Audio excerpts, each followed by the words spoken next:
Donald, go ahead and give us some information on the flamenco world.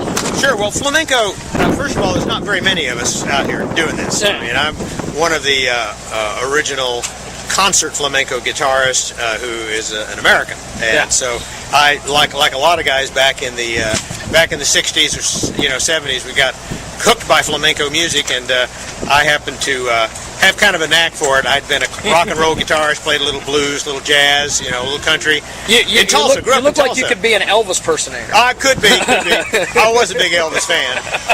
Fan of all kinds of music that was from the 50s and 60s, but I got interested in flamenco from a recording that I heard of Carlos Montoya.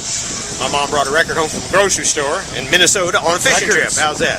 Old. We're talking about the one that used to go round with the needle on it. Yeah. Hey, mister, what's the record? Some of you don't remember that. But we used to do that. I listened to that all summer one summer. Just drove everybody crazy trying to figure this stuff out on my electric guitar. On your electric guitar. Drove everybody nuts on Wolf Lake, Minnesota. But anyway, so to make a long story short, I got back to Tulsa, sold my electric guitar. I knew I had to do this. You see, it was a major turning point in my life. This was like my wow moment.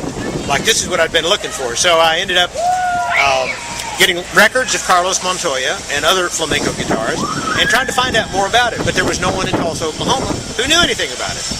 So I was kind of on my own. People made fun of me, crazy kid thinks he's going to be a gypsy, stupidest thing I ever heard of. They'd stop me on the street. Hey, they did a story on me in the newspaper.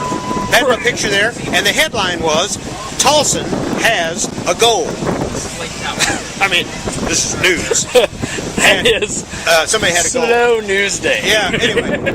But they thought it was still a little weird. I mean, they just didn't think a guy from Oklahoma could be a flamenco guitarist. I didn't pay attention to him at all. I was operating from my heart. This is something I love to do. And I'd been told by my mom early on that if you find what you're good at, and you find a way to do it so you love what you do, you're guaranteed success in life.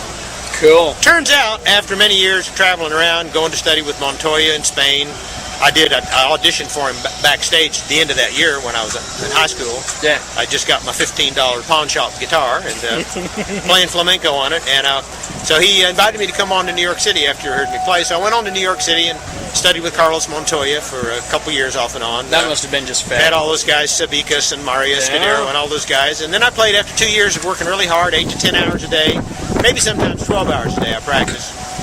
Played with flamenco dancers and all that in New York City. And then I played in Carnegie Hall after 2 years.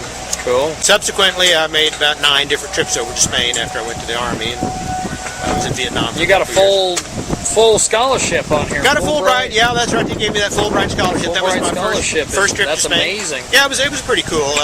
I guess the only one they ever did for flamenco guitar. So naturally, I was very grateful for that. Traveled all over Spain and kind of immersed myself in the culture with the wisdom of those old Spanish gypsy guitarists and really got into the culture and lived it. Really lived the life. You played Carnegie Hall, the Washington Center, all sorts of places. I've been around the world, about 15 countries I played. I played in all major universities throughout the United States, and still pretty much do most of my performing in the U.S. still right now, and a lot of performances for colleges. You've been to Switzerland. I played a concert in Switzerland. Yeah, as a matter of fact, yeah, that was a cool one. I'll be telling some of those stories at the concert tomorrow night at 6 o'clock over at the Brett's Law Arena. And, now, you toured for the U.S. State Department as a musical ambassador in Mexico. How was that for you? Oh, that was incredible. That was the beginning of it. I played in all the capital cities of Mexico, each state of Mexico, and this included, of course, the University of the Americas. But while I was on this tour, people started noticing what I was doing, and there's this guy from Oklahoma that plays real flamenco music and speaks fluent Spanish, and so they picked up on it and turned me into the ambassador. I went on down to all the Latin American countries, all the way down to Panama, played concerts for the universities, and had a great time. Really got some of my... Tell us about your CD and DVD that you got out there. Yeah, I got they're all, by the way, my website is just my name, ronaldradford.com. Cool. So check out my website, or you can just go Ronald Radford Flamenco on YouTube, and you can hear a dozen or so of these hot videos that are up now.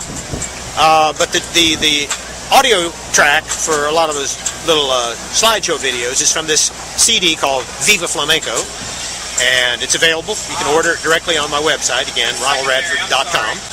The DVD was recorded a couple years ago. It was a live concert. It was recorded, with 5 cameras and, really professional deal. Me telling all my stories, the whole 9 yards. And that DVD is available also through my website. You can order these through major stores as well, but most people just get it directly from the website. Yeah. So, now, before I let you go, you told a little bit of story up there that I think tugged at a lot of people's heartstrings, mine and being a media person.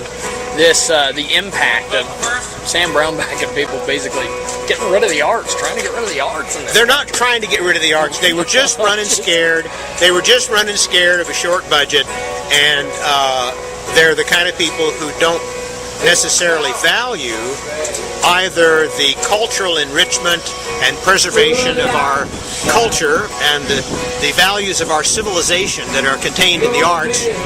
They're more concerned about the bottom line, and so consequently they cut $700,000 out of the state budget, but in doing so they immediately cut about $1.2 million from National Endowment that would have been a part of the funding I would have gotten to play here, as well as about $9 million worth of other economic activity generated by that. So he really shot the state of Kansas in the foot by doing that.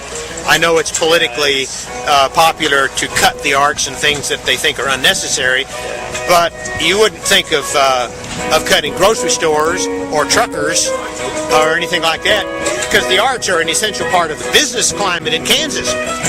So I was really sorry to see that. That's why I came out to play these concerts anyway. I got 10 cities I'm doing throughout the state of Kansas right now, 6 weeks of touring.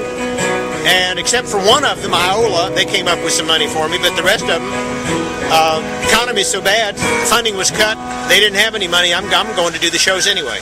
Cool stuff. So, well, thanks. That's what I do. I'm an artist. I play. I create magic. Thanks for being out here, sir. My pleasure. Hey, and thank you. how do we find you on the internet? RonaldRadford.com. That'll work. See you there.